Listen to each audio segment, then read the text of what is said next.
베드로전서 2장 할 차례죠. 베드로전서 1장에서 이제 베드로 사도가 고난당하는 이들에게 이제 소망의 편지를 썼잖아요. 소망. 근데 이 소망이 산소망이었어요. 산소망. 그래서 이 산소망을 주신 하나님을 이제 찬양해야 된다. 이게 찬양의 제목이거든요. 우리 신앙의 제목은 이 산소망. 근데 이 산소망이 예수님으로 증명. 이 예수님이 증명하셨어요. 예수님이 부활하심으로 이미 증명한 거죠. 그리고 예수님이 이 증명한 것도 선지자들 또 의인들이 부지런히 연구해서 살펴서 또 이게 증명을 했어요. 그러니까 우리가 이걸 증명된 것을 그냥 우리 믿기만 하면 되거든요. 그냥 이것을 믿음으로 영원히 이제 구원을 받아요. 영원히 구원을 받습니다. 근데 이 구원이 사람의 생각이나 지식으로 된 것이 아니고 하나님의 은혜로 되었어요. 근데 베드로 사도는 내가 거룩하니 너희도 거룩해라. 이제 거룩을 주장을 하셨어요. 거룩. 결국은 이 거룩인데 이 거룩이 그냥 거룩이 되는 것이 아니라 어린 양의 보배로운 피로 거룩해지는 거다. 보배로운 피. 근데 이 보배로운 피가 곧 뭘 말하냐면 말씀을 의미한다. 이렇게 이제 1장에서 우리가 공부를 했어요. 그러니까 말씀 속에 그리스도의 보혈이 흐르는 거죠. 보혈이란 말은 보배로운 생명이라는 뜻. 피는 생명을 의미했잖아요. 그러니까 생명. 그러니까 말씀 속에는 뭐가 흐르냐면 생명이 흐르는 거예요. 그러니까 우리가 주의 말씀을 들을 때 주의 말씀이 내게 생명이 되어서 내 속에 보혈이 흐르는 거죠. 그래서 예수님의 말씀은 살아있어요. 히브리서 우리가 4장에서 배웠잖아요. 4장 12절에 하나님 말씀은 살아있고 활동력이 있다. 영과 관절과 골수를 찔러 쪼개고도 남음이 있다. 우리 마음과 영혼의 생각들을 다 간파하신다 그랬잖아요. 그래서 그 말씀이 살아서 우리 속에서 역사하세요. 그게 보혈이 흐른다. 이렇게 말씀을 하신 거예요. 그러니까 이 보배로운 피, 그것이 우리를 거룩하게 한다. 그래서 이사야서 이제 40장 말씀을 들어서 꽃은 시들고 풀은 마르지만은 주의 말씀은 영영하다 했다. 그 말씀을 인용해 가지고 우리를 거듭나게 하고 우리를 새 생명을 이 산소망을 얻게 하고 거룩하게 하는 것은 이 항상 있는 살아있는 이 말씀이 한 거다. 그래서 우리가 이 말씀을 듣고 그리스도의 보혈이 흐를 때 하나님이 나를 거룩하게 하신 그 사랑이 내 속에 뜨겁게 자리를 잡기 때문에 우리가 깨끗해지고 거룩해져서 온전하게 사랑할 수 있게 되는 거다. 이렇게 가르쳐 주셨어요. 그러니까 우리가 피차 뜨겁게 사랑할 수 있는 근거는 이 그리스도의 보혈의 산소망, 이것이 우리 가운데 있을 때만 되는 것이다. 그러면서 강조한 것이 뭐냐면 2장에 이제 그러니까 우리가 해야 되는 것은 악독과 기만과 외식과 시기와 모든 비방하는 말을 버려라. 이렇게 말했어요. 이게 말이라는 것은 생각 속에서 나오는 거잖아요. 생각과 들어가 있는 것이 나오는 거예요. 그래서 예수님이 마태복음에서 사람들이 손을 씻지 않고 안식일에 밀밭 사이에 가다가 시장에 가지고 이삭을 잘라 먹잖아요. 그래가지고 이것이 이제 추수했다고 이제 막 따져요. 그러면서 이제 이들하고 이제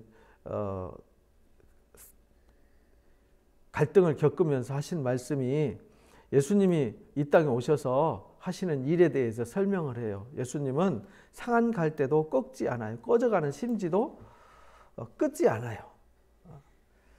이게 이제 이사야서 이제 42장에 나오는 말씀이잖아요. 그러면서 이들이 자꾸 이제 논란을 만드니까 자꾸 이제 예수님을 안식일에도 일하는 사람으로 등장하니까 예수님이 안식일의 주인이다 그랬잖아요. 그러면서 예수님이 능력을 행하니까 예수님을 막 공격을 해요. 귀신의 왕 바알세불로 막 몰아세우잖아요. 그러니까 누구든지 인자를 말로 거역하면은 용서를 받을 수 있어요. 근데 누구든지 말로 성령을 거역하면 이제 오는 세상, 이 세상에서 용서받지 못한다라고 야단치시면서 이렇게 말씀하셨어요. 나무도 좋다 하든지 열매도 좋다 하든지 나무도 좋지 않고 열매도 좋지 않다 하든지 해야지, 나무는 좋은데 열매는 안 좋고 나무는 나쁜데 열매는 좋다, 이건 말이 안 되지 않냐 이렇게 말해요. 독사의 자식들아, 너희는 악하니 어떻게 선한 말을 할 수 있느냐. 결국은 선한 말을 못하는 이유는 그 속에 악이 들어있기 때문에 선한 말을 못한다는 거예요. 마음에 가득한 것을 입으로 말하기 때문이다. 그래서 여기 35절에 12장 35절에 이렇게 말했습니다. 한번 읽어볼까요? 시작. 선한 사람은 그 쌓은 선에서 선한 것을 내고 악한 사람은 그 쌓은 악에서 악한 것을 내느니라. 근데 우리가 예수 믿는데 우리도 막 비방하는 말 하고 시기하는 말 하잖아요. 근데 사실은 채워진 게 없어서 그런 겁니다. 이게 하늘에 신령한 것이 채워지면 이 속에서 그것이 나올 수가 없게 돼 있어요. 근데 예수 믿으면서 막 그 마음에 막 비방하고 막 아픈 소리 하는 사람들은 이미 고갈된 사람들이에요. 영적으로 그런 말 나오면 고갈 다 됐군. 고갈 다 돼가지고 하나님의 선한 것이 나올 수 있는 게 아예 없군. 그러니까 바닥 상태라는 거예요. 그 바닥 상태면은 벌써 병으로 말하면 말기 환자잖아. 그럼 긴급 처방을 해서 수술을 하지 않으면 안 되는 거예요. 근데 사람들은 그 한 개인의 인간의 어떤 행동으로 치부를 해버렸잖아요. 그렇게 하면 그 영혼이 죽어버리는 거예요. 그래서 우리가 신앙생활하면서 누가 막 이상하게 뒤틀려가고 꼬여갔나 그러면 그 속에 지금 아무것도 없는 완전히 메말라버린, 쉽게 말하면 바닥이 다 드러난 상태가 돼 있다라는 사실이에요. 말기 환자가 된 거예요.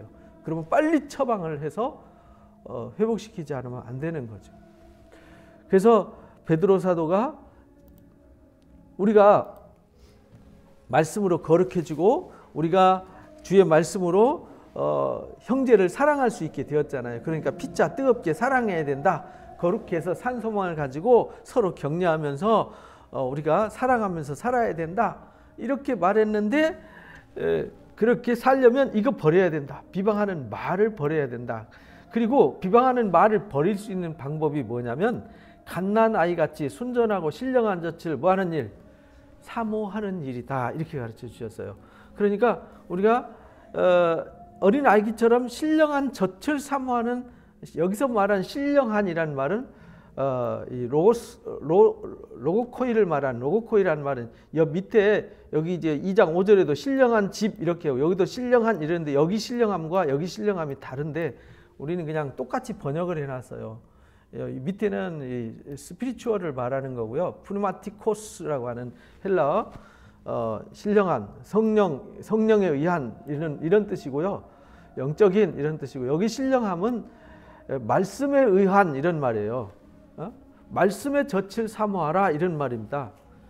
이성적인 말씀에 의한 이런 뜻이에요. 그러면서 말씀에 의한 신령함, 이게 똑같은 신령인데요, 달라요. 근데 우리 한글에는 똑같이 번역을 해놔서 우리가 이제 혼돈스럽지만, 그래서 여기 아기들 같이 순전하고 신령한 젖을 사모해야 된다. 그래서 말씀을 갈망하고 사모해야 된다 이런 뜻입니다. 그래야 우리가 구원에 이르도록 뭐 할 수 있어요? 잘할 수 있어요. 우리 마음속에 악독과 기만, 외식, 시기, 비방 이런 게 있으면 안 자라요. 자라는 게 아니라 사망의 싹이 자라는 거죠.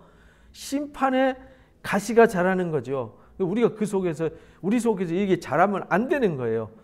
그래서 산 소망이 없기 때문에 그리스도의 보혈로 깨끗하게 되지 않았기 때문에 이게 자리 잡고 있다라고 이제 가르치는 거예요. 그러니까 우리가 베드로전서 1장 내용을 모르면 2장이 무슨 말하는지를 모르는 거예요. 근데 기독교인들이 대부분 말씀을 어떻게 배웠냐면 성경 구절 암송해가지고 성경 구절 하나를 빼가지고 주제설교 듣듯이 막 그것만 이렇게 강론하는 것만 듣다 보니까 따로따로 생각하는 거예요. 이 말씀은 따로 설명하면 안 되는 거예요. 1장 그러므로라는 데 여기 이 접속사가 그러므로라는 말은 결론으로 이끌어가는 단어잖아요.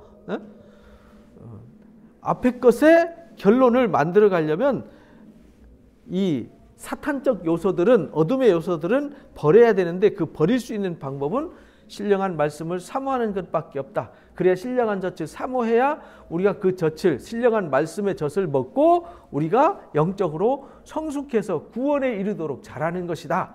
이렇게 가르쳐 주셨어요. 그러니까 우리는 구원에 이르도록 자라가야 되는 거죠. 교회는 그러니까 뭐 하는 곳이냐면 구원에 이르도록 말씀에 젖을 먹여서 훈련시켜서 자라도록 도와주는 것이에요. 너희가 주의 인자하심을 맛보았으면 그렇게 해라. 그러니까 이게 주의 인자하심, 이 인자하심이란 말이 하나님의 친절하심, 그러니까 하나님의 돌보심, 이런 은혜를, 하나님의 친절함과 돌보심, 하나님의 그 은혜를 맛보았으면 그렇게 해라.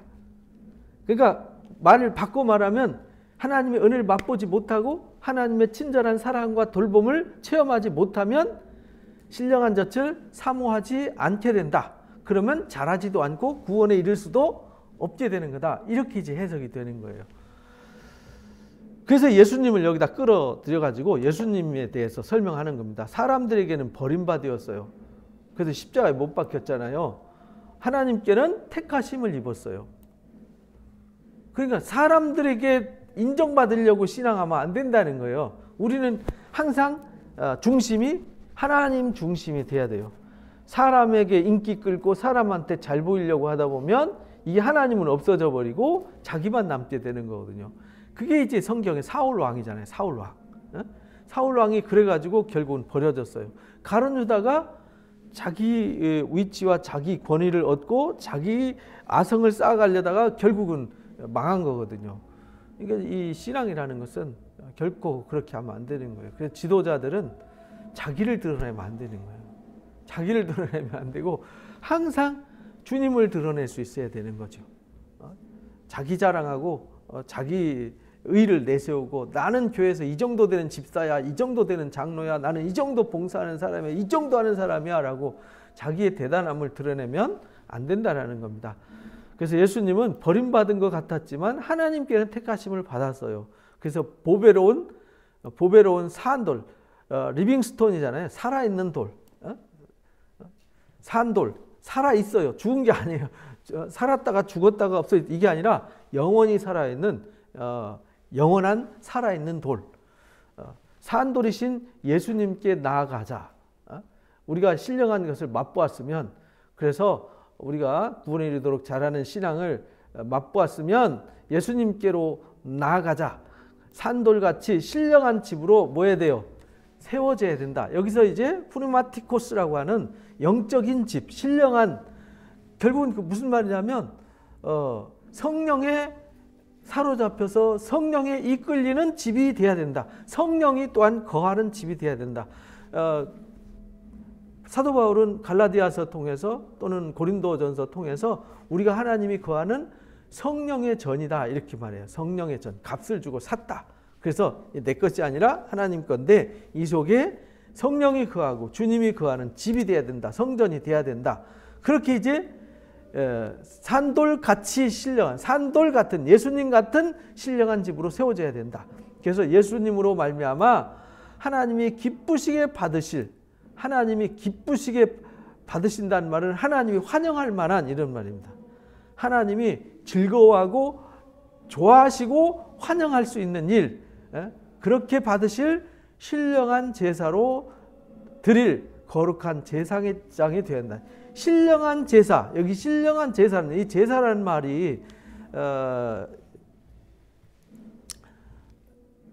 구약 성경에 이제 민화라는 말로 썼잖아요. 민화 또는 이제 제바으라 그러는데 이게 희생 제물이라는 뜻이에요. 그래서 제사라는 말은 어떤 의미로 쓰여졌냐면 죽음이라는 의미로 쓰여졌어요. 제사는 희생 제물이니까 희생해서 제물이 올라가서 죽잖아요. 제사라는 말은 죽음이에요. 죽음을 제사라고 그래요. 그러니까 우리가 하나님 앞에 나를 드린다는 말은 나는 죽는다는 뜻이에요. 내가 하나님 앞에 산 제물로 드려졌다는 말은 나는 죽고 내 안에 그리스도가 산 상태, 이게 이제 제사죠. 이게 이제 예배예요. 그래서 그런 제사로 드릴 거룩한 제사장이 되라. 그래서 우리가 이제 그리스도의 인자하심을 맛보았으면은 신령한 젖을 사모하는 사람이 되었으면 옛 것은 벗어버리고 새 옷을 입고 성령이 거하고 말씀에 이끌림 받고 말씀의 능력에 의해서 살아가는 그리스도의 집, 그리스도 리빙스톤 되는 살아있는 돌 대신 그리스도와 함께 연합되어져서 함께 지어져가는 한 몸 공동체, 그리스도와 한 몸 되는 집, 이걸 지어가야 된다. 그걸 지어가는 거룩한 제사장이 되어야 한다. 성경이 기록했을 때 보라 내가 택한 보배로운 모퉁이 돌을 시온에 두노니, 여기 이제 시편 118편 말씀을 인용해서 거기다가 이제 기록을 해놨죠. 이사야서 28장 말씀 통해서 거기에 모퉁이 돌을 시온에 두노니 믿는 자는 부끄러움을 당하지 않는다. 결국은 믿는 자는 부끄러움을 당하지 않고요. 이사야서 28장에 보면 대저 하나님이 심판하시기로 결정했다는 심판의 선언이 거기 나오잖아요. 북이스라엘의 심판의 선언. 그러나 그 심판에 이르지 않아요. 택한 보배로운 모퉁이 돌을 시온에 두노니 그를 믿는 자, 그리스도를 믿는 자들은 심판을 당하지 않아요. 그래서 부끄러움이란 말은 심판의 자리에 서는 게 부끄러움이에요. 그러므로 믿는 너에게는 보배이지만 믿지 않는 자들에게는 건축자들의 버린 돌이 그 모퉁이의 머릿돌이 되었다라고 가르쳐 주셨어요.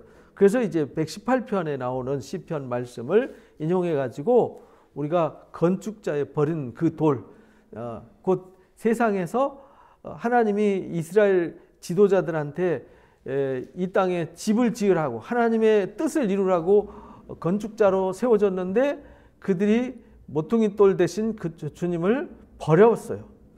그런데 하나님은 버린 그 돌을 가지고 살아있는 하나님의 역사, 영광의 역사를 지어가는 모퉁이 돌을 삼으셨다라는 것입니다. 또 부딪힐 돌과 걸려 넘어지게 하는 바위가 되었다 하였느니라. 그들이 말씀에 순종치 아니함으로 그래서 넘어진 거다. 그래서 이 하나님께서 모퉁이의 머릿돌로 예수님을 보내주신 것이 말씀의 예정이고 시편의 예언이고 하나님이 그렇게 하시겠다는 뜻인데, 이들은 하나님의 말씀을 듣지 않고 자기 생각에 충실했기 때문에 버림을 받았어요. 이는 그들을 이렇게 정하신 것, 하나님이 그렇게 결정하셨대요. 하나님 어떤 일을 결정하시고 일하신다 그랬잖아요. 하나님이 어떤 일을 결정하시는데 이 소망도 결정했잖아요. 결정. 하나님이 결정하셨어요. 근데 심판도 결정하셨어요. 그래서 이 소망은 모퉁이 돌 되시는 예수 그리스도를 믿음으로 부끄러움을 당하지 않고 구원에 이르러요. 근데 심판은 하나님의 뜻을 버리고 자기 생각을 쫓을 때 여기 이제 심판, 여기는 구원. 이렇게 하나님이 결정해 놓으셨다는, 이게 정하신 뜻이에요. 그래서 양과 염소를 구별하듯이 이렇게 이제 말씀하셨어요.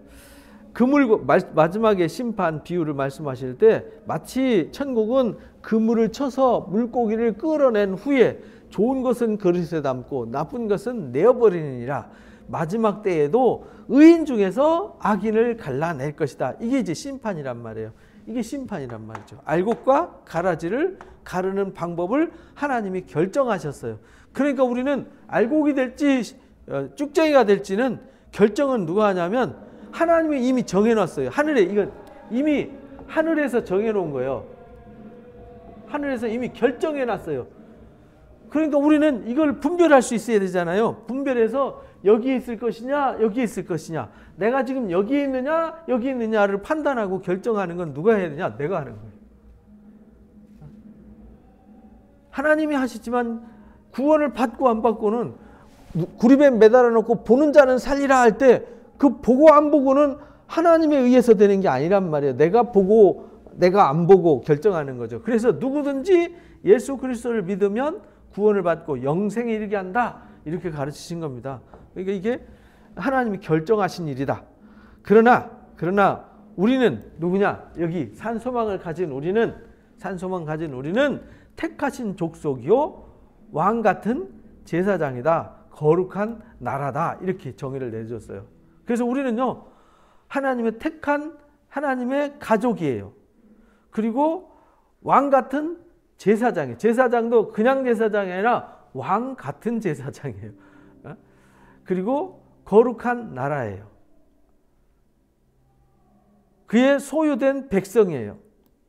그래서 우리는 어두운 데서 하나님이 불러내서 기이한 빛에 들어가게 하셨어요. 그래서 우리는 이렇게 택함 받아 소망을 얻었으니까 그 아름다운 덕을 뭐 해야 돼요? 그 영광과 기쁨을 찬송하고 사람들한테 영광의 찬송이 되었음을 증명하는 사람이 돼야 된다. 그래서 에베소서 1장에 하나님이 우리를 값없이 그리스도 안에서 예정하셔가지고 맏아들이 되게 하셨잖아요. 우리를 예정하셔서 영광의 찬송이 되게 하셨어요. 우리는 아무것도 한 게 없는데 그냥 하나님의 은혜로 택하셔서 우리를 그리스도 안에서 거룩하게 해서 하나님의 영광에 이르게 하셨어요. 이건 전적으로 내가 한 게 아니라 하나님의 은혜가 했어요. 그래서 우리는 하나님의 그 은혜의 영광을 찬송해야 되는 거죠. 그래서 이 에베소서 1장 말씀을 잘 이해를 해야 됩니다. 그래서 여기서도 찬송해야 된다. 에베소서 1장 3절에 그러잖아요. 예수 그리스도 아버지께서 그리스도 안에서죠. 항상 모퉁이 돌 안에서 하늘에 속한 신령한 복을 우리한테 주시려고 부르셨어요. 창세전에 곧 이 신령한 복이 뭐냐면 창세전에 그리스도 안에서 우리를 택해가지고 우리로 사랑 안에서 그 앞에 흠이 없고 거룩해서 우리를 자기의 맏아들이 되기로 결정하신 일, 예정하신 일, 이게 이제 하나님의 신령한 복받는 사람들이란 말이에요. 그리스도 안에서. 그래서 이렇게 하기로 했어요. 그래서 이렇게 그냥 하나님이 예정하셔서 우리를 이 산소망을 주시는 이유는, 그러니까 이걸 아는 거와 모르는 사람의 차이를 잘 알아야 돼요. 여기 있는 사람들은 무슨 공로가 있어서 소망을 얻은 게 아니에요. 뭘 얻었어요? 믿음으로. 공로가 있어서 무슨 대단한 실력이 있어서 얻은 게 아니라 이 말이죠. 중세기 때 만들어진 것이 공로신앙이잖아요. 근데 공로신앙이 중세기 때 묻었던 게 슬그머니 근대에 넘어와서 우리 대한민국 땅에도 공로신앙이 많이 뿌리를 내려서 상급, 우리가 뭐 열심히 봉사하면 상급 쌓는다는 말 용어, 그 중세기 때 유산물이 중세기 때 그것 때문에 저기 면죄부 팔고 한 거잖아요. 우리가 구원받는 건 믿음으로 구원받는다고 루터가 이제 개혁을 했던 거예요. 우리가 공로가 있는 게 아니라 믿음이 있는 거예요. 믿음으로. 여기는 공로가 많아도 믿음이 없어요. 그러니까 이들은 소망에 이를 수 없다는 뜻이에요. 그래서 우리가 이렇게 믿어서, 믿음 하나로, 그리스도 안에서란 말은 그리스도를 믿음으로 이런 뜻이에요. 그리스도 안에서, in Christ란 말은 그리스도 안에서, 그리스도로 말미암아, 그리스도 안에 있다는 자체가 내가 이미 세상에서 예수님을 믿음으로 그리스도 안으로 옮겨진 상태잖아요. 그래서 그리스도 안이란 말은 믿음으로, 이 말과 같은 말이에요. 믿음으로 말미암아 자기들이 아들들이 되게 하셨어요. 그래서 우리가 예수님을 믿으면 하나님의 자녀가 되는 권세를 주신다고 요한복음 1장 12절에서 우리가 배웠잖아요. 이는 그가 사랑하시는 자 안에서, 사랑하시는 자, 그리스도 안에서죠. 믿음 안에서, 이 말이에요. 우리에게 거저 주시는 바 그 은혜의 영광을 뭐하게 하려고요? 찬송. 우리는 거저 받았으니까 너무 기쁘잖아요. 너무 감사하니까 그 은혜의 영광을 찬송하게 하려 했다. 이렇게 말씀하시는 거예요. 우리는 그리스도 믿음으로 말미암아, 그리스도 안에서 믿음으로 말미암아, 이 말입니다. 그 은혜의 풍성함을 따라 그 피로 속량 곧 제사함을 받은, 우리 공로로 제사함 받은 게 아니에요. 그 은혜로 제사함 받은 거죠. 믿음으로 말미암아, 예수 그리스도를 믿음으로 그 은혜로 말미암아. 그러니까 우리는 뭐가 필요한 거예요? 항상 믿음이 필요한 거죠. 근데 그 믿음은 어디서 오냐면 그리스도의 말씀을 들을 때에 믿음이 생기는 거예요. 그래서 신령한 젖을 뭐 하자고요? 사모하자고 오늘 말씀을 가르쳐 준 거예요. 그래서 신령한 젖을 사모하면 이제 우리가 거룩한 대제사장이 돼요. 거룩한 왕 같은 제사장이 돼요. 택한 백성이 돼요. 그래서 우리가 모퉁이 돌 되는 그리스도와 함께 새로 신령한 집으로 지어져 가는 거예요. 그래서 신앙은 믿음으로 지어져 가는 거예요. 공로로 지어져 가는 게 아니고요. 그래서 믿지 않는 자들은 부끄러움을 당하는 거죠. 믿지 않는 자들은 아무리 열심히 내고 뭐 신앙 열심히 잘하고 수고하고 뭐 공로를 쌓아도요, 믿음이 없으면 꽝이다, 이 말입니다. 하나님이 그렇게 정하셨다라고 이제 8절에 말씀하셨잖아요. 그리고 우리는 믿어서 택함 받은 제사장이 되었어요. 거룩한 나라가 되었고요. 소유된 백성이 되었고요. 기이한 빛에 들어가게 하셨어요. 그래서 우리는 그 기이한, 이 기이한 산소망 속에 들어가게 하신 주님을 우리는 찬송할 수밖에 없는 거죠. 그러니까 우리가 할 일은요, 기뻐하고 즐거워하고 찬송하는 일이에요. 이걸 한마디로 기뻐하고 즐거워하고 찬송하는 상태를 한 단어로 표현하면 누림이라는 말이에요. 누림. 그래서 누림이 굉장히 고차원 용어입니다. 그래서 우리 교회는 굉장히 고차원 교회. 사랑 누림 교회는 성경이 아주 고차원의 교회. 그래서 우리 교회는 이 그리스도의 사랑을 마음껏 누려야 돼. 그 사람이 많고 적고 뭐가 많이 있고 그거하고는 상관없는 거예요. 아무 상관없는 겁니다.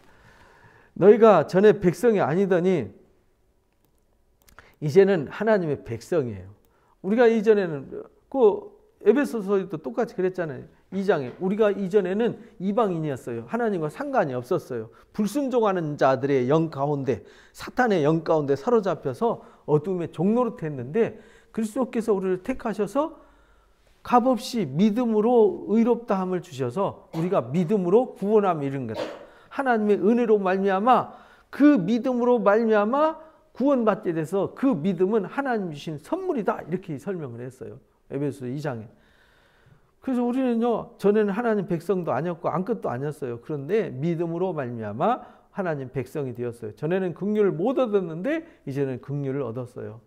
그러니까 이제 여기서부터 이제 우리가 이 산소망을 가진 거룩한 하나님의 자녀가 되어서 이 신령한 젖을 사모하고 그리스도와 함께 모퉁이 돌 안에서 우리가 그리스도 안에서 신령한 집으로 지어져가는 사람이 되었다 그러면 이제는 우리가 역할과 기능을 해야 되지 않냐 이 말이에요. 역할과 기능.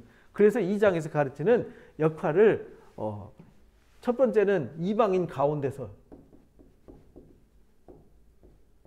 두 번째는 통치자죠.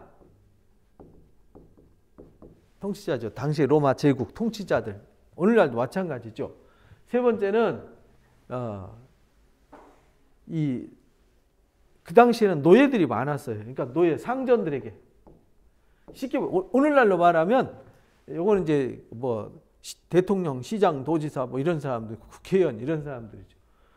여기는 이방인들 가운데 또는 이 사람들 통치자들에게, 그 다음에 상전들에게, 당시에 노예들이 워낙 많았거든요. 그리고 노예들이 제일 예수를 많이 믿었어요. 왜냐하면 세상에서 노예는 사람이 아니었잖아요. 물건이었어요. 그건 뭐 주인이 죽일 수도 있고 버릴 수도 있고요.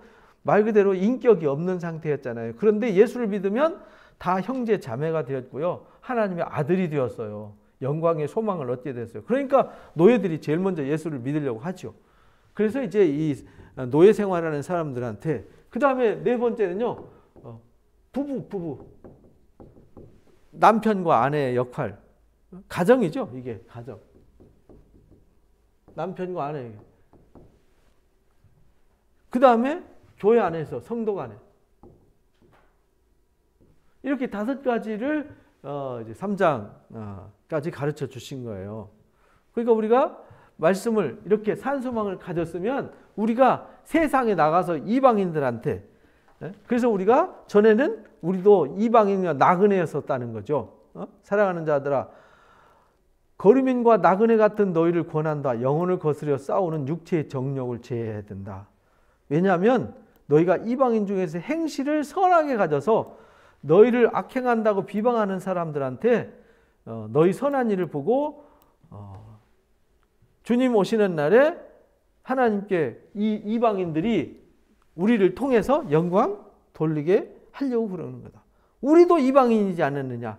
근데 이방인인 우리가 예수를 영접함으로 그리스도 안에 옮겨져서 산돌이신 그리스도 안에서 신령한 집으로 지어져 가고, 우리가 신령한 젖을 사모해서 그 안에서 자라가고 구원의 영광을 맛보고 그 안에서 서로 뜨겁게 사랑하면서 부활의 산소망을 가지고 살아가는 모습을 이들한테, 이방인들한테 보여줘야 된다.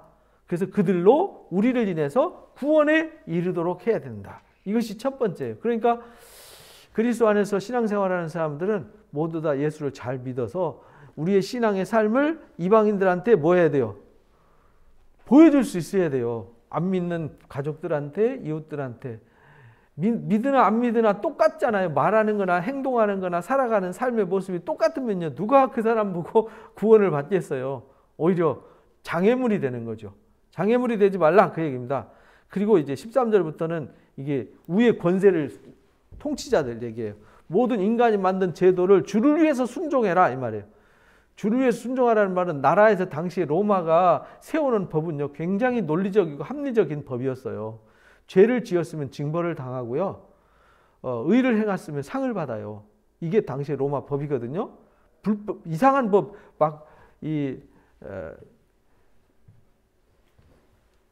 도둑질했는데 상 줘라 이런 법은 없었어요. 고대에도. 지금도 마찬가지잖아요. 국가의 헌법에서 강조하는 것, 국가, 민법, 상법, 형법 이게 악한 사람들은 징벌하고 또 남의 인권을 존중하고 남이 잘못된 길 갈 때에 가지 못하도록 보호해주는 역할을 하기 위해서 법을 세운 거잖아요. 그러니까 인간이 세운 것도 이게 하나님에 의해 세워졌다는 거예요. 그러니까 우리가 이 세상에서 법도 잘 지켜야 돼요. 근데 예수 믿는 사람들이 법을 잘 안 지켜요.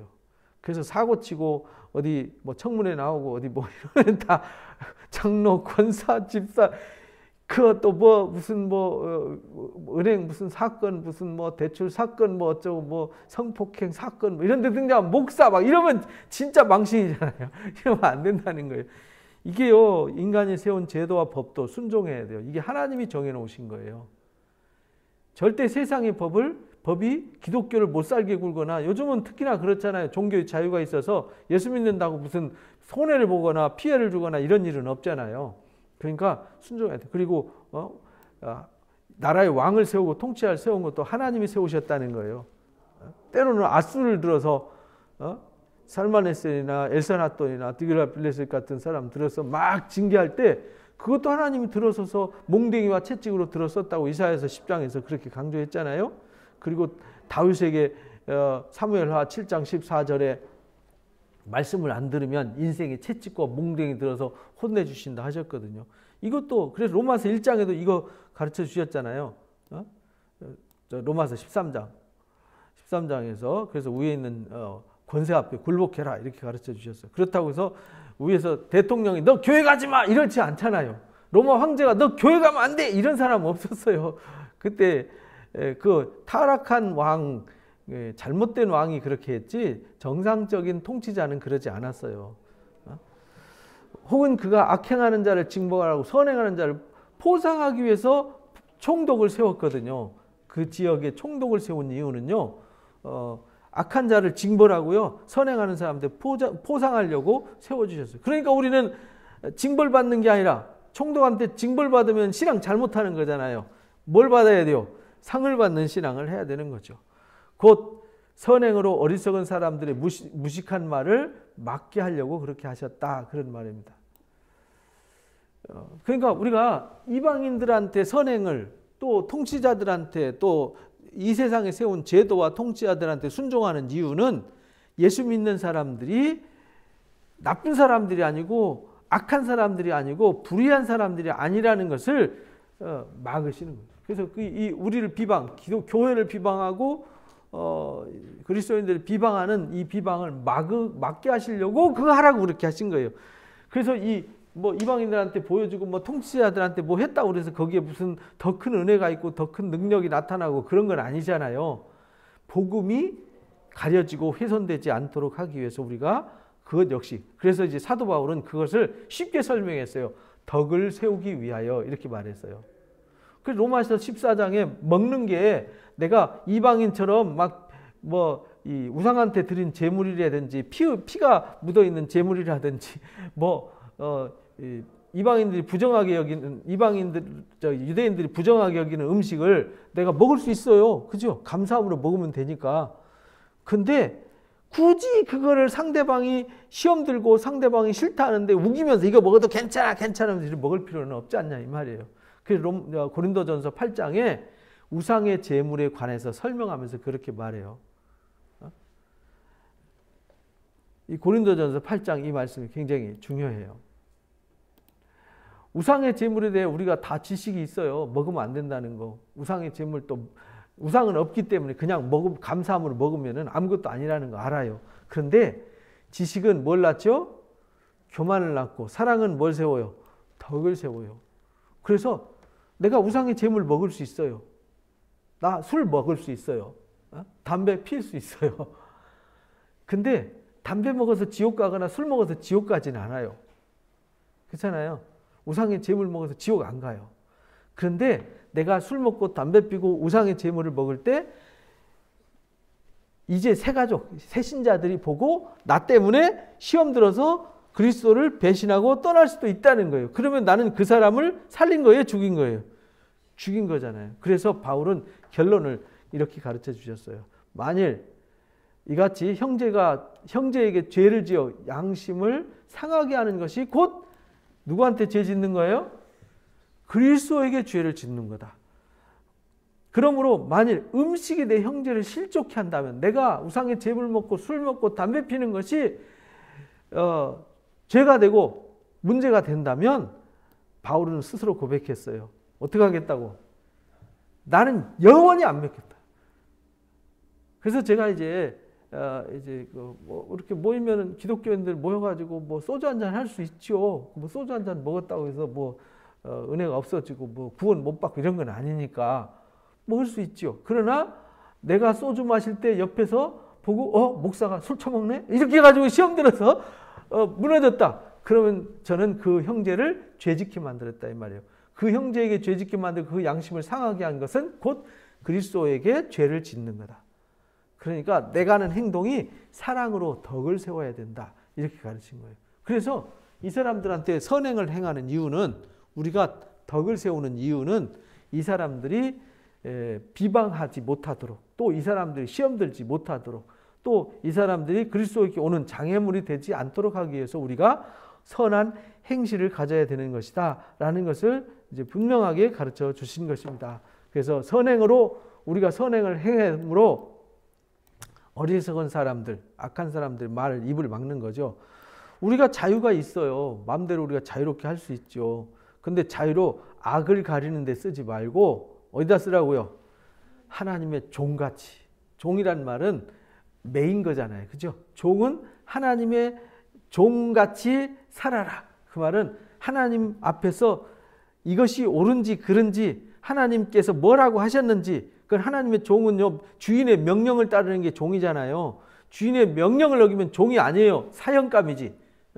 그래서 하나님 종같이 하라는 말은 하나님께서는 이런 때 내가 자유가 있는데 이 자유를 어떻게 하라고 하셨는지 이거를 듣고 깨달아서 그 자유를 누리라는 거예요.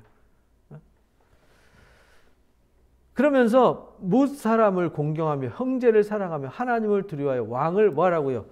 존대하라. 그래서 우리가 너무 막 지도자들을 비하하고 막 주변 사람들을 비하하고 이렇게 판단하고 정죄하는 건요, 바람직하지 않아요. 그래서 가끔 이제 우리가 기독교 어떤 이상한 단체에서 막 나와가지고 막 지도자에 대해서 막 험담하고 욕하고 막 삿대질하고 악한 글 쓰고 막 이런 거, 그건 기독교가 아니에요. 성경 어디에도 그렇게 하라고 가르친 성경 구절 단 한마디도 없어요. 그런 건 어디서 만든 건지 모르지만 그건 하나님과 아무 상관없는 겁니다. 그러나 여기 사도 베드로는 무사람을 공경해야 된다. 그리고 형제를 사랑해야 된다. 하나님을 두려워해야 된다. 그리고 왕을 뭐 해야 된다고요? 존대해야 된다. 우리가 존대하고 존중해 주는 거는 그가 누구든지 상관할 필요는 없어요. 존대해야 되는 거죠. 그래서 예전에 막 교회에서 무슨 대통령을 앞에다 닭을 붙이고 쥐를 붙이고 막 이런 거 있었잖아요. 근데 기독교인들이 아무 생각 없이 아이들끼리 모여가지고 그런 얘기를 막 하는, 그거 절대 하면 안 되는 거예요. 우리가 그렇게 가르치면 또 안 돼요. 하나님이 세우셨으니까 그가 죄를 지었으면은 하나님이 공의로 심판을 받게 하실 거잖아요. 내가 심판자가 되면 안 된다는 거예요. 그래서 사환들아, 그러면서 여기 세 번째 이제 사환들, 종들이잖아요. 종들아, 범사의 두려움으로 주인한테 순종해라. 선하고 관용하는 자들에게만 하지 말고 까다로운 주인한테도 그렇게 해라. 잘 해주는 주인한테만 그렇게 하지 말고 아주 골치 아프고 까다로운 사람 있잖아요. 직장 생활할 때도 그렇잖아요. 아주 피곤한 인간들 있잖아요. 그런 사람들한테도 우리가 순종해야 된다. 이렇게 가르쳤어요. 부당하게 고난을 받아도 하나님을 생각함으로 슬픔을 참으면 이는 뭐하다고요? 아름답다라는 거예요. 그래서 우리가 내가 떳떳하게 하나님 앞에 바르게 살아가는데 미움받고 때로는 핍박받고 고난당해도 그거 개음치 말고 그냥 묵묵히 주어진 삶을 살라는 거예요. 송구영 스님의 했던 말씀처럼 그냥 또박또박 나의 갈 길을 가는 겁니다. 그러면 하나님께서 다 해결하시더라고요. 저는 그걸 많이 체험을 했어요. 내가 하지 않은 걸 했다 그러고 내가 나하고 상관없는 얘기가 막 번지고 막 이럴 때 억울하고 막 그래서 막 가서 막 멱살 잡고 흔들고 싶지만 묵묵히 기도하면서 제 갈 길 또박또박 갔더니 나중에 하나님께서 다 알아서 해결하시더라고요. 내가 하려고 그러면 나만 더 더러운 사람 되는 거거든요. 그래서 그렇게 하지 말라는 거예요. 부당하게 고난받아도 묵묵히 또박또박 말씀을 따라서 나의 갈 길을 선행을 행하면서 가라 이렇게 가르쳐 줬어요. 그러나 죄가 있어서 매맞고 참으면은 그 무슨 창피냐 이 말이죠. 누가 그 무슨 칭찬이 있겠느냐 이 말이죠. 그러나 선을 행함으로 고난을 받고 참으면 이는 하나님 앞에서 아름다운 거다. 그래서 우리가 죄 때문에 고난받는 것은 당연한 거죠. 그러나 의를 행하고 선을 행하고 고난받고 이건요 영광으로 반드시 나타나게 돼 있다는 겁니다. 아름다운 거라는 거죠. 이를 위해서 우리가 부르심 받았대요. 그래서 그리스도도 예수님도 너희를 위해서 고난받지 않았냐. 그래서 우리한테 고난의 본을 끼쳤어요. 그래서 예수님이 묵묵히 하나님께서 예비하신 그 길을 믿음으로 또박또박 걸어가셨잖아요. 비난하고 조롱하고 삿대질하고 욕하고 빌라도가 재판장 앞에서 내가 널 죽일 수도 있고 살릴 수도 있다라고 조롱하면서 얘기를 해도요. 주님은 묵묵히 당신의 길을 가셨어요. 그리고 십자가로 승리하셨잖아요. 그래서 본을 삼았다는 말이에요. 그래서 그 자취를 따라오게 하려 하셨다. 그러니까 우리는요, 그 발자취를 따라가는 사람이 돼야 되는 거죠. 따라가는 사람. 그는 죄를 범하지 않았어요. 예수님 죄가 없었잖아요. 그 입에 거짓도 없으셨어요. 그러니까 우리도 죄를 범하지 말고 입에 거짓 없이 주님처럼 묵묵히 선을 행하면 된다는 겁니다. 억울해하지 말고 속상해하지 말고. 제가 이제 어떤 사람 봤는데 열심히 신앙을 해요. 정말 열심히 해요. 대단해요. 정말 나도 저렇게 했으면 좋겠다. 내가 부러울 정도로 열심히 하는데 항상 입에 자기 조금 손해보거나 자기 조금 억울한 일 생기면 막 못 견뎌해요. 막 아주 그냥 이 기름 막 이를 탈 때 물 부으면 버벅버벅 튀잖아요. 그처럼 막 버벅버벅 튀는 모습을 봤어요. 저거 신앙 저렇게 하면 안 되는데 저거 아닌데 그냥 조금 억울하더라도 속상하더라도 못마땅하더라도 묵묵히 덕을 세우며 선을 행하며 나의 갈 길을 가야 되는데 그걸 못했어요. 그래서 주님을 닮아라 이렇게. 그래서 예수님은 욕을 당하셨어요. 그러나 욕을 하시지 않으셨어요. 욕으로 대응하시지 않았어요. 고난을 당하시지만 협박하지 않았어요. 두고 보자. 내가 이제 부활하고 나서 내가 하늘의 권세 갖고 오면 너희놈들 가만 놔두는 거 말아요. 이렇게 안 하셨다는 거죠. 오직 공의로 심판하시는 이에게 뭐 하셨어요? 부탁하셨어요. 그래서 우리가 시편 공부할 때 보면 본인이 직접 심판하지 않고 심판주 되시는 하나님께 심판해달라고 부탁하잖아요. 본인이 심판하지 않고, 그죠? 예수님도 내 뜻대로 마옵시고 아버지의 뜻대로 하시옵소서. 저들은 알지 못해서 그럽니다. 저들의 죄를 사하여 주옵소서. 이렇게 말씀하셨다는 거예요. 친히 나무에 달려서 그 몸으로 우리 죄를 담당하시지 않았느냐. 그러니까 우리는 산소망을 가진 사람들은 이방인들 앞에, 통치자 앞에, 상관들 앞에 선을 행하고 덕을 행하는 사람이 묵묵히 돼야 된다. 때로는 말도 안 되는 오해를 받고 말도 안 되는 이간질도 당하고 말도 안 되는 일에 상처를 받기도 한다라는 거죠. 그리스도 밖에 있는 사람들한테. 근데 문제는 그리스도 안에서 이러면 이게 피곤한 거예요. 그렇죠? 그래서 교회 안에서는 참 주의해야 되는 것은 예수님이 마태복음 18장에 형제를 실족해 하면은 연자맷돌을 매달고 깊은 바닷물에 빠져오는 게 낫다. 이렇게 가르쳐 주셨잖아요. 그래서 야고보서 우리가 공부했지만 3장 1절에 선생되기를 좋아하지 마라. 이렇게 말씀하셨어요. 그 말은 내가 집사가 되고 권사가 되고 장로가 되고 목사가 되고 막 무슨 뭐 노회장이 되고 총회장 되고 막 이러면은 그만큼 뭣도 커지는 거예요. 책임도 커지는 거거든요. 그게 영광 받기 위해서 주신 직분이 아니라 책임을 지는 직분이거든요. 그런데 영광만 받으려고 그러고 자기 역할은 하지 않아요. 그러면요, 오히려 새신자가 와서 나한테 욕하고 가면요, 아, 저 사람 아직 변화 덜 돼서 새신자라서 그래 하고 상처 안 받잖아요, 별로.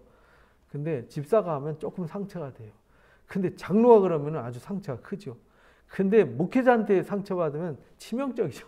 이렇게 되는 거예요. 근데 거기에 목회자 위에 뭐 노회장, 총회장 이런 지위에 있는 사람이 그렇게 하면 감당이 안 되는 거죠. 그래서 그런 사람들이 사건 저지르면 많은 사람들이 우수수 교회를 떠나잖아요.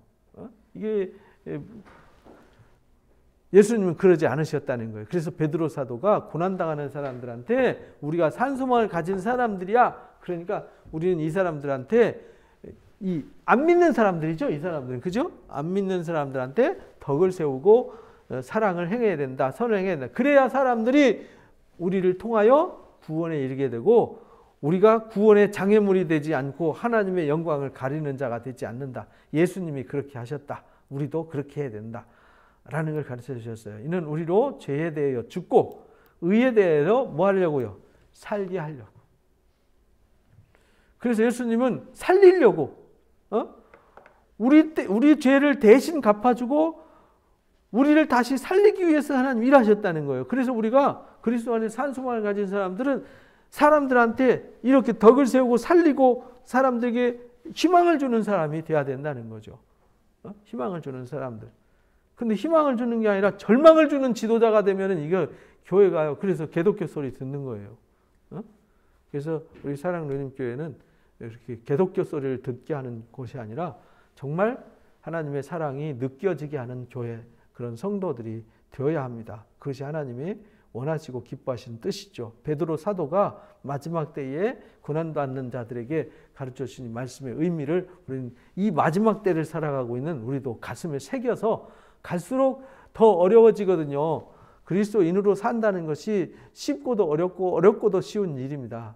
왜냐하면 내 안에 보혈의 능력이 흐르지 않으면 이 산소망이 없고 나한테 그 믿음이 없으면 나는 의를 행할 수 없고 신령한 젖을 사모하는 마음이 없으면 내가 신령한 집으로 지어질 수 없어요. 그래서 신령한 행함이 나올 수가 없어요. 들어있는 것이 나온다. 아까 이제 마태복음 통해서 배웠잖아요.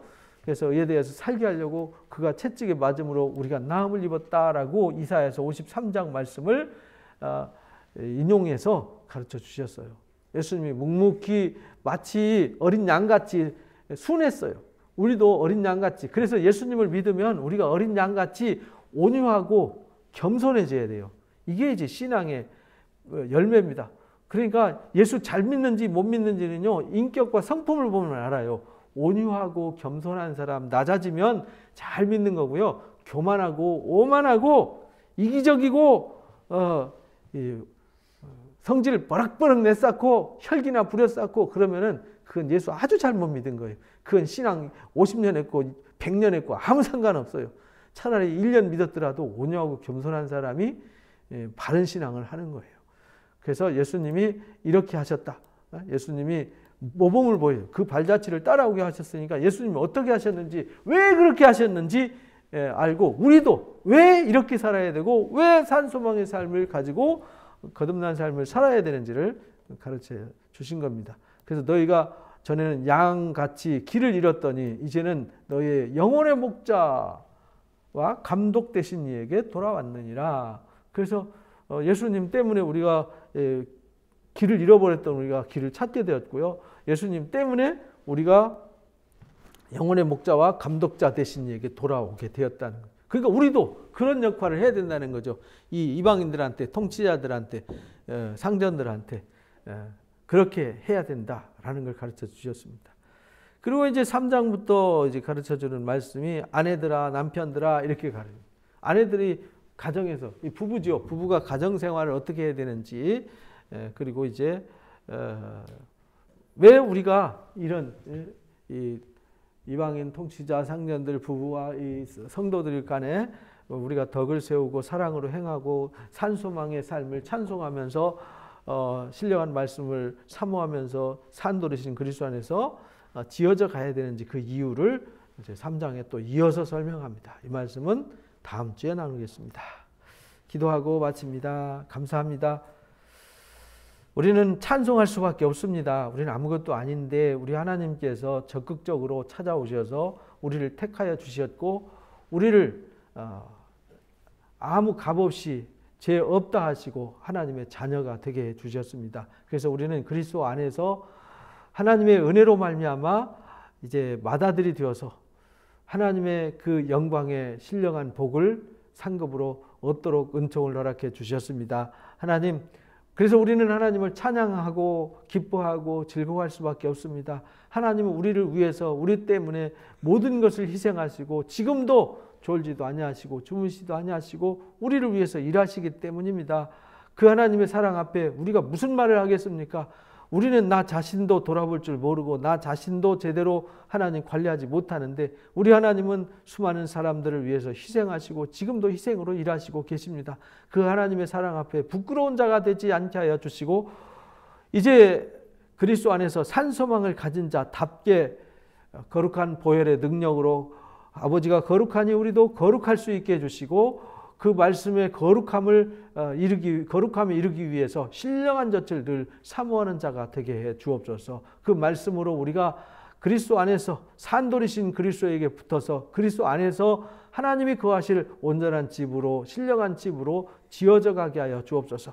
그래서 우리 안에서 주신 그 은혜, 그 능력이 이제 이방인들에게 세상 통치자들에게 또 우리가 살아가는 삶의 모든 환경에서 그리스도와 함께함을 하나님의 함께하심을 하나님이 우리를 얼마나 사랑하셨는지를 증명하는 삶을 덕을 세우고 사랑을 세우고 은혜를 세워가는 삶을 살아가도록 인도해 주옵소서. 감사합니다. 영광받아 주옵소서. 예수님의 이름으로 기도하옵나이다. 아멘.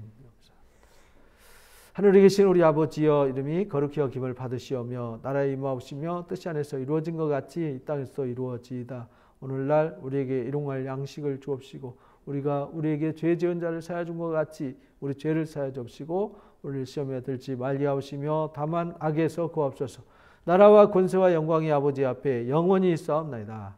아멘. 감사합니다.